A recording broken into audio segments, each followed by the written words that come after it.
TDP కార్యాలయం చంద్రబాబు ఇంటిపై దాడి జేత్వాని కేసులో సీఐడీకి ఆదేశాలు జారీ చేసిన డీజీపీ ద్వారకా తిరుమలరావు. వైసీపీ హయాంలో టీడీపీ కేంద్ర కార్యాలయంపై టీడీపీ అధినేత చంద్రబాబు ఇంటిపై జరిగిన దాడి కేసుల విచారణను ప్రభుత్వం తాజాగా సీఐడీకి అప్పగించింది. ఈ మేరకు డీజీపీ ద్వారకా తిరుమలరావు ఆదేశాలు జారీ చేశారు. మంగళగిరి రూరల్, తాడేపల్లి స్టేషన్లలో ఈ కేసులు నమోదు చేసిన నాటి వైసీపీ ప్రభుత్వ ఒత్తిడితో పోలీసులు విచారణను అటకెక్కించారు. కూటమి అధికారంలోకి వచ్చాక ఈ కేసుల విచారణను తిరిగి ప్రారంభించారు. ఈ కేసుల్లో కీలక నిందితులు కొందరు సుప్రీంకోర్టు, హైకోర్టును ఆశ్రయించడంతో వాటిపై కౌంటర్లు దాఖలు చేయడానికి ఇక్కడి పోలీసులు ఉన్నతాధికారుల అనుమతి తీసుకోవాల్సి వస్తుంది. దీన్ని గుర్తించిన ఉన్నతాధికారులు దర్యాప్తు వేగవంతం చేయాలని ఆ కేసులను సీఐడీకి అప్పగించారు. టీడీపీ కార్యాలయంపై వైసీపీ అల్లరిమూకలు 2021 అక్టోబర్ 19న ఉండవల్లిలోని చంద్రబాబు ఇంటిపై అప్పటి పెడన ఎమ్మెల్యే జోగి రమేష్ తన అనుచరులతో కలిసి 2021 సెప్టెంబర్ 17న దాడికి తెగబడ్డారు. నాడు మొక్కుబడిగా కేసులు నమోదు చేసి దర్యాప్తును విస్మరించారు. కూటమి అధికారంలోకి వచ్చాక ఉన్నతాధికారులు దృష్టి సారిస్తే అనేక లోపాలు బయటపడ్డాయి. ఈ రెండు కేసుల్లో పలువురిని అరెస్ట్ చేసి న్యాయస్థానంలో హాజరుపరచగా కోర్టు వారికి రిమాండ్ విధించింది. టీడీపీ కార్యాలయంపై దాడి కేసులో వైసీపీకి చెందిన బాపట్ల మాజీ ఎంపీ నందిగం సురేష్ నెల రోజులు రిమాండ్లో ఉన్నారు. ఇదే కేసులో విజయవాడ డిప్యూటీ మేయర్ భర్త అవధు శ్రీనివాసరెడ్డి రిమాండ్కు వెళ్లొచ్చారు.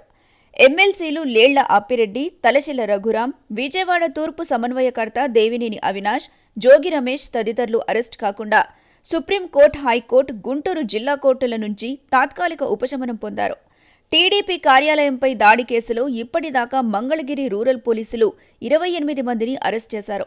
ఇంకా 79 మందిని అరెస్ట్ చేయాల్సి ఉంటుంది. ఆధారాలను బట్టి ఈ సంఖ్య ఇంకా పెరిగే అవకాశం ఉంది. చంద్రబాబు ఇంటిపై దాడి కేసులో 30 మందిని గుర్తించగా 14 మందిని అరెస్ట్ చేసి రిమాండ్కి పంపించారు. 8 మంది బెయిల్పై విడుదల కాగా 6 లోపలే ఉన్నారు. 11 మందికి సుప్రీంకోర్టు నుంచి ముందస్తు రక్షణ లభించింది.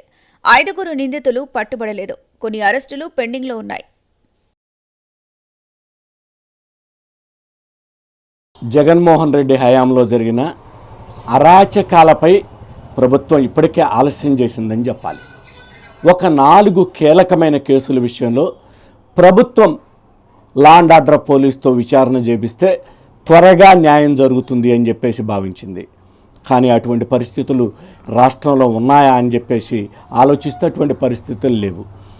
కాబట్టి అత్యంత కీలకమైనటువంటి 4 కేసుల్ని రాష్ట్ర ప్రభుత్వం ఆలస్యంగానైనా కానీ 4 నెలలు ఆలస్యంగా అయినా కానీ ప్రభుత్వం ఆ కేసులను సిబిసిఐడికి ఇవ్వాలి అని ఏదైతే నిర్ణయం తీసుకుందో ఆ నిర్ణయం అయితే మాత్రం ఒక ప్రభుత్వం కరెక్ట్ డెసిషన్ తీసుకుందని చెప్పేసి చెప్పాలి. ఎందుకు ఈ మాట చెప్తున్నాను అని అంటే ఈ 4 కేసులు అత్యంత కీలకమైనటువంటి కేసులు. 1 తెలుగుదేశం పార్టీ కార్యాలయం మీద దాడి కేసు. 2 అప్పటి ప్రతిపక్ష నాయకుడు ప్రస్తుత ముఖ్యమంత్రి నారా చంద్రబాబు నాయుడు ఇంటిపైన దాడికి వెళ్ళిన కేసు. 3 గన్నవరంలో తెలుగుదేశం పార్టీ ఆఫీసు తగలబెట్టడం, వాహనాలను కాల్చివేయడం 3వ కేసు. 4వ కేసు ముంబైకి సంబంధించినటువంటి సినీ నటి ఏదైతే కాదంబరి జత్వానీ ఉందో కాదంబరి జత్వానీ కేసులో పోలీసులు వ్యవహరించిన తీరు కేసు. ఈ 4 కేసుల్ని రాష్ట్ర ప్రభుత్వం ఆలస్యంగానైనా సిబిసిఐడికి ఇవ్వాలి అని నిర్ణయం తీసుకోవటం ఒక విధంగా చెప్పాలంటే ఒక మంచి నిర్ణయం అని చెప్పాలి. ఎందుకనంటే గత 5 సంవత్సరాలుగా రాష్ట్రంలో పోలీసు వ్యవస్థను జగన్మోహన్ రెడ్డి ఎంత నాశనం చేయాలో, ఆ వ్యవస్థకు ఎంత చెడ్డ పేరు తీసుకురావాలో అంత చెడ్డ పేరు తీసుకొచ్చేశారు. ఒకవేళ ఈ మొత్తం ఓవరాల్గా ఉన్న పోలీస్ అధికారులు ఒక 10% అధికారులు జగన్మోహన్ రెడ్డికి మద్దతు ఇచ్చుంటే ఆ 10% అధికారుల వల్ల లేకపోతే సిబ్బంది వల్ల పోలీసు వ్యవస్థకే మచ్చొచ్చింది. ఎందుకనంటే గతంలో లా అండ్ ఆర్డర్ ఇలాంటి పరిస్థితులు ఉండేవి కాదు. ఏ ప్రభుత్వం వచ్చినా ఎవరూ కూడా లా అండ్ ఆర్డర్ను మాత్రం పక్కాగానే మెయింటైన్ చేసేవారు. కానీ ఒకటి చూస్తే ఉమ్మడి ఆంధ్రప్రదేశ్లో కానీ అంత చరిష్మా ఉన్నటువంటి ఎన్టీ రామారావు అధికారంలోకి వచ్చినప్పుడు కానీ ఆ తరువాత కానీ విభజన ఆంధ్రప్రదేశ్లో కానీ పోలీసులు ఏకపక్షంగా మద్దతు ఇచ్చారు అని అంటే అది ఒక జగన్మోహన్ రెడ్డికే మద్దతు ఇచ్చారు. అసలు వ్యవస్థలన్నీ కూడా వ్యవస్థలన్నీ కూడా పోలీసు వ్యవస్థే కాదు, రాష్ట్రంలో ప్రభుత్వంలో ఉన్నటువంటి వ్యవస్థలన్నీ కూడా జగన్మోహన్ రెడ్డికి ఏకపక్షంగా మద్దతు ఇచ్చి జగన్మోహన్ రెడ్డిని సపోర్ట్ చేయడం వల్లే రాష్ట్రంలో ప్రభుత్వ వ్యవస్థలన్నీ సర్వనాశనం అయిపోయాయి. వాటిని ఇప్పుడు సరిచేసి దారిలో పెట్టాలి అని అంటే ఇప్పుడు వచ్చినటువంటి కూటమి ప్రభుత్వానికి తలకు మించిన భారం అవుతోంది, చాలా కష్టతరం అవుతోంది. ఈ నేపథ్యంలో ఒక విధంగా చెప్పాలి అని అంటే గనక రాష్ట్ర ప్రభుత్వం అయితే మాత్రం ఏదైతే ఉందో ఈ 4 కేసుల విషయం ఉందో ఈ 4 కేసులను ఒకసారి చూద్దాం. తెలుగుదేశం పార్టీ ఆఫీసు మీద దాడి 2021 అక్టోబర్ 19 జరిగింది. ఇప్పటికి 28 మందిని అరెస్ట్ చేశారు, మరో 79 మంది నిందితులు ఉన్నారు. ఇక చంద్రబాబు నాయుడు ఇంటిపైన జోగి రమేష్ దాడి 2021 సెప్టెంబర్ 15 జరిగింది. ఇప్పటి వరకు 30 మందిని గుర్తించారు, 14 మందిని అరెస్ట్ చేశారు. ఇంకా 5 అయితే బెయిల్ మీద బయటకు వచ్చారు. ఒక 8 మంది అయితే సుప్రీంకోర్టును ఆశ్రయించారు. ఇక గన్నవరంలో తెలుగుదేశం పార్టీ కార్యాలయం మీద దాడి కేసు, దీంట్లో వంశీ అప్పటి ఎమ్మెల్యే ఇప్పుడు మాజీ ఎమ్మెల్యే వల్లభనేని వంశీ ప్రధాన నిందితుడు. 2023 ఫిబ్రవరి 20వ తారీఖున జరిగినటువంటి ఈ సంఘటన 71 మంది మీద కేసు పెట్టారు. ఇప్పటికి 27 మందిని అరెస్ట్ చేశారు. కానీ అదేవిధంగా కాదంబరి జత్వానీ కేసు 2024 ఫిబ్రవరిలో జరిగినటువంటి కాదంబరి జత్వానీ కేసు. ఈ కేసులన్నీ కూడా ఓవరాల్గా కనుక చూస్తే కనుక మామూలుగా రాజకీయ కోణంలో తెలుగుదేశం పార్టీ ఆఫీస్ మీద దాడి జరిగింది, చంద్రబాబు నాయుడు ఇంటి మీద దాడి జరిగింది, గన్నవరం కార్యాలయం మీద దాడి జరిగింది. ఈ కేసులో నిందితులు చట్టంలో ఉన్నటువంటి కొన్ని లొసుగుల్ని ఆధారంగా చేసుకుని తప్పించుకోవడానికి ప్రయత్నం చేస్తున్నారు. కొన్ని కేసుల విషయంలోకి వచ్చేటప్పటికీ మంగళగిరికి సంబంధించి 2 కేసులు ఉన్నాయి. తెలుగుదేశం పార్టీ కార్యాలయం మీద దాడి కేసు, చంద్రబాబు నాయుడు ఇంటి మీద దాడి కేసు 2. కానీ నిందితులు వచ్చిన ప్రతిసారి మేము ఫోన్ వినియోగించలేదు, మాకేమీ సంబంధం లేదు, అసలు చంద్రబాబు నాయుడు ఇల్లే మాకు తెలియదు, తెలుగుదేశం పార్టీ కార్యాలయం ఎక్కడో మాకు తెలియదు అని చెప్పే పరిస్థితులు వచ్చినాయి. ఈ కేసుల్లో ఎవరున్నారు? తెలుగుదేశం మీద దాడి చేసిన కేసులో ఇప్పుడే కొద్దిసేపటి కిందట తెలుగుదేశం కార్యాలయం మీద దాడి చేసిన కేసులో A1 సాయి అనే అతన్ని, A1 అంటే ప్రధాన నిందితుడు సాయి అనే అతన్ని అరెస్ట్ చేయడం జరిగింది. కానీ ఆ కేసులో అవినాష్ ఉన్నాడు, ఆ కేసులో అప్పిరెడ్డి ఉన్నాడు, ఆ కేసులో తలసల రఘురామ్ ఉన్నాడు, అదే కేసులో సజ్జలి పాత్ర ఉంది. ఇంతమంది ప్రమేయం, నందిగం సురేష్ అరెస్ట్ అయి ఉన్నాడు.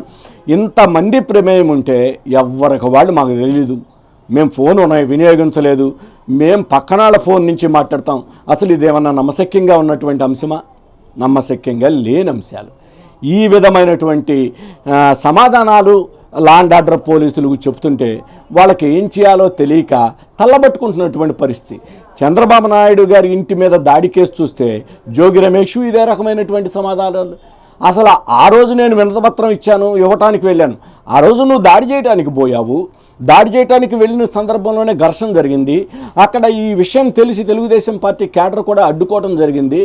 నువ్వు వినతిపత్రం ఇవ్వాలి, అసలు ప్రతిపక్ష నాయకుడికి వినతిపత్రం ఇవ్వాలి నువ్వు అనుకోవటం ఏంటి? నువ్వు అధికారంలో ఉన్నావు కదా ఆ రోజున. అంటే ఎవరైనా ప్రతిపక్షాలు అధికార పార్టీకి సంబంధించిన నాయకులకో, ముఖ్యమంత్రికో, మంత్రికో ఇస్తాయి. కానీ జోగి రమేష్ చెప్పే మాటలంతా హాస్యాస్పదంగా ఉన్నాయి. గన్నవరం కేసు, వంశీ హైదరాబాద్లో ఉంటాడు, ఎవరికి దొరకడు. పోలీసులకి సంబంధించినటువంటి పోలీసుల్లో కోవర్ట్లు ఉన్నారు, వంశీ కోవర్ట్లు ఉన్నారు. ఆ జగన్మోహన్ రెడ్డి ప్రభుత్వంలో పనిచేసినప్పుడు ఆ కోవర్ట్లు ఎప్పటికప్పుడు వంశీకి సమాచారం ఇస్తే ఉంటే హైదరాబాద్లో ఉంటాడు, లేదంటే తెల్లవారుజాముకి డల్లాస్లో కనపడతాడు. మరి ఎలా వీళ్ళందరినీ? ఆ నేపథ్యంలోనే ఈ 3 కేసులు కూడా మొత్తం సిబిసిఐడికి ఇవ్వాలని నిర్ణయించింది. సిఐడికి ఇస్తే కొంత పురోగతి సాధించి ఈ నిందితుల విషయంలో కొంత కఠినంగా తీసుకుని వాళ్ళని అరెస్ట్ చేసే అవకాశం ఉందని భావించే ఇప్పుడు సిబిసిఐడికి ఇవ్వడం జరిగింది. ఇక కాదంబరి జత్వానీ విషయానికి వస్తే కాదంబరి జత్వానీ కేసు కూడా అదే పరిస్థితి. దాంట్లో 3 ఐపీఎస్లు ఉన్నారు. 3 ఐపీఎస్లు సమాధానం చెప్పే పరిస్థితి లేదు. 3 ఐపీఎస్లు వాళ్ళు ఇష్టారీతిన మమ్మల్ని అరెస్ట్ చేయగలరా అని చెప్పేసి సవాల్ విసురుతున్నారు. ఈ నేపథ్యంలో ప్రభుత్వం ఏం చేయాలి? ఇంకా తప్పనిసరి పరిస్థితుల్లో కాదంబరి జత్వానీ కేసు కూడా సిబిసిఐడికి అప్పగించడం జరిగింది. ఈ 4 కేసుల్లో కూడా సిబిసిఐడి నిష్పక్షపాతంగా, ఒకవేళ నిందితుడు కాదు, ఒకవేళ అనుకుందాం సాధారణ లాండ్ ఆర్డర్ పోలీసులు పెట్టిన కేసుల్లో నిందితుడు కాదు అనుకుందాం, నిందితుడు కాకపోతే తొలగిస్తారు. ఒకవేళ నిందితుడు అయితే కఠినంగా శిక్షించాల్సిందే. ఎందుకనంటే అవి సాధారణ కేసుల ఒక పార్టీ జాతీయ కార్యాలయం మీద దాడి చేయటం కానీ, అదే జాతీయ స్థాయికి నాయకుడి మీద దాడికి వెళ్ళటానికి కానీ, ఇవన్నీ సాధారణమైనటువంటి విషయాల. జగన్మోహన్ రెడ్డి హయాంలో జరిగిన విషయాలు. అప్పుడు పోలీసులు ఏం మాట్లాడారు, అప్పుడు పోలీసు అధికారులు ఏం మాట్లాడారు? ప్రజల్లో బీపీ పెరుగుతుంది, బీపీ పెరిగిన నేపథ్యంలోనే ఎలా జరగచ్చు అని చెప్పేసి మాట్లాడిన సందర్భాలు ఉన్నాయి. అంటే ప్రజల్లో బీపీ పెరిగితే ఇలాంటి దాడులకు తెగబడతారా? మరి ఇప్పుడు ప్రజల్లో తెలుగుదేశం పార్టీ కూటమి వచ్చిన తర్వాత బీపీలు పెరగట్లేదే? మరి తెలుగుదేశం పార్టీ కూటమి వచ్చిన తర్వాత ఎవరికి బీపీలు పెరగట్లేదు, ఎవరు కార్యాలయాల మీద వ్యక్తుల మీద దాడులు చేయడం లేదే? ఇదంతా గమనంలోకి తీసుకునే ప్రభుత్వం అయితే మాత్రం ఈ 4 కేసుల్ని సిబిసిఐడికి ఇవ్వాలని నిర్ణయం తీసుకుంది. సిబిసిఐడి కూడా నిష్పక్షపాతంగా విచారణ చేయాల్సిన అవసరం అయితే ఎంతో ఉంది.